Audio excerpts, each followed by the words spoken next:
کہ پردیسی جب چھٹی آتا ہے مہینہ دو مہینہ اپنے گھر بچوں میں گزارتا ہے اور چھٹی ختم ہوتی ہے تو جاتا ہے، اس کے دل کی کیا کیفیت ہوتی ہے یہ کوئی پردیسی مسافر ہی خوب سمجھ سکتا ہے۔ میں ایک دفعہ عمرے کے لیے جا رہا تھا تو میری ساتھ والی سیٹ پہ ایک بندہ بیٹھا ہوا ہے، بالکل آنکھیں اس کی سرخ ہیں، بات وہ کرتا نہیں ہے۔ چلتے چلتے جہاز بلندیوں پہ پہنچا، اڑان لے رہا ہے، اتنے میں جب برابری پہ آیا فضا کے تو کھانا لگنا شروع ہوا۔ میں نے ٹیبل کھولی، اس کی ٹیبل اسی طرح بند ہے، میں ٹیبل نہیں کھولی۔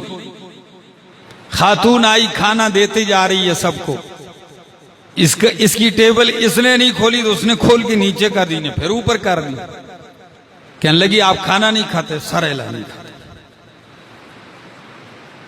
میں کہا اس نے ٹکٹ تو دی ہے، کھاتا کیوں نہیں ہے؟ لیکن میں نے جب اس کی طرف دیکھا تو اس کا چہرہ ایک انتہائی غم میں ڈوبا ہوا ہے، تو میں نے اس کو سلام کیا، تعارف کروایا، مجھ سے ملا۔ میں نے کہا آپ کھانا کیوں نہیں کھاتے؟ کہنے لگا حلق سے نہیں اتر رہا۔ میں نے کہا بھائی کھا لو۔ کہتا ہے میں نے کہا کیوں اتنے؟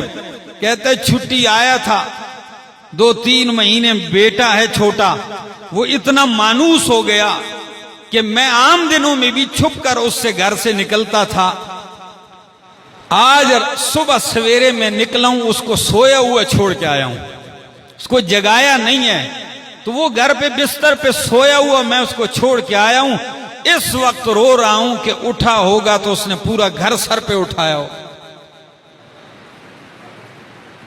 تو اس کی باتوں سے میرا بھی دل نرم ہوا، میں نے اس کو تسلی دی، میں نے کہا اللہ آپ کی روزی میں برکتیں ڈالے۔ یہ میں ایک پس منظر بیان کرتا ہوں کہ مسافر کی کیا حالت ہوتی، حالانکہ بچے کو ویرانے میں وہ نہیں چھوڑ کے گیا، ماں باپ، اس کا باپ یعنی دادا موجود ہے گھر میں، بھائی موجود ہیں، اپنے خاندان میں چھوڑ کے جا رہا ہے، اس کے دل کی کیا حالت ہے؟ تو اللہ کے خلیل کے دل پہ کیا گزری ہوگی جہاں زندگی کا کوئی آثار نہیں ہے اور بال سفید ہو چکے ہیں، بڑھاپے کا بیٹا ہے، 99-96 سال کی عمر میں مانگ مانگ کے اللہ سے اللہ نے دیا اور اس ویرانے میں چھوڑ کے جا رہے ہیں، تو ان کے دل کی کیا کیفیت ہوگی؟ لیکن حکم ربی تھا، چھوڑ کے چلے گئے۔ جیسے ہی بے بچوں اور بیوی کے بیچ میں پہاڑ حائل ہوا، پہلے تو دیکھتے دیکھتے جا رہے ہیں نا، جب بیچ میں رکاوٹ آئی، پہاڑ کی اوٹ آئی، فوراً التجا شروع کر دی۔ قرآن نے وہ دعا نقل کی، کیا فرمایا؟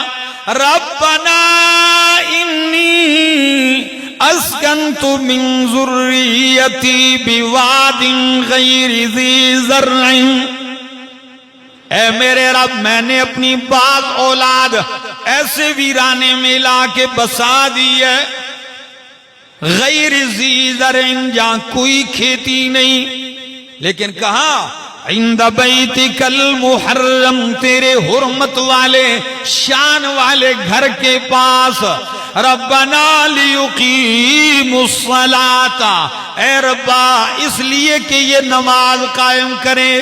اب بھی تو دودھ پیتا بچہ ہے لیکن اس کے مستقبل کی بھی دعائیں مانگ رہے ہیں کہ کعبہ بھی آباد ہوگا ایک دن اور یہ نمازی بھی بن جائے، اور دعا بھی عجیب ہے، فرمایا فَجَعَلْ أَفْئِدَةً مِّنَ النَّاسِ تَهْوِي إِلَيْهِمْ، اے اللہ لوگوں کے دل مائل کر ان کی طرف، وَارْزُقْهُمْ مِنَ الثَّمَرَاتِ، اور ان کو پھلوں میں سے روزی دیں، لَعَلَّهُمْ يَشْكُرُونَ۔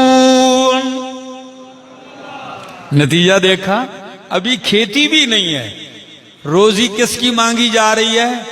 جہاں سبز تنکا تک نظر نہیں آ رہا وہاں دعا کر رہے ہیں۔ فرمایا کہ ان کو پھلوں کی روزی دے، اور دعا ایسی قبول ہوئی کہ سرسبز و شاداب ملکوں میں جو پھل نہیں ملتا وہ اس جو ہے بغیر کھیتی والی بستی میں سال کے 12 مہینے دستیاب ہوتا ہے.